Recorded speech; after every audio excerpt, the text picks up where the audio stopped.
federal government is being urged to curb the power of tech giants Google and Facebook amid concerns that consumers are missing out on media diversity and being sucked into online echo chambers that do not challenge their existing views.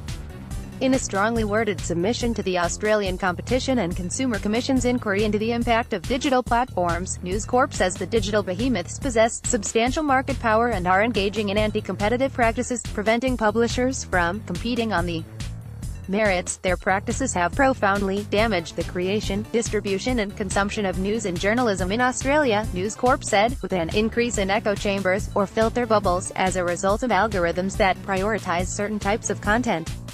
For consumers, digital platforms were reducing the choice and diversity of original news content, as well as exposing them to misuse, or even theft of their personal data. Current laws may be sufficient to deal with our concerns, the submission says. However, it may also be the case that some further legislative, regulatory or policy intervention or changes are required to address the negative impacts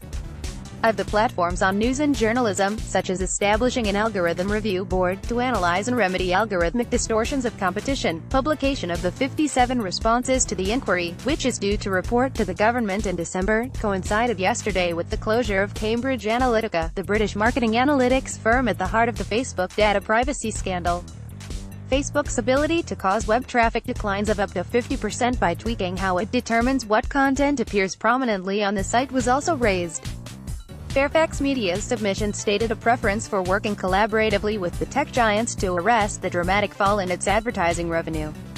7 West Media, publisher of The West Australian, warned the unchecked market power of Google and Facebook was posing a threat to traditional media and risked harming consumers. It is clear that regulators need to do more to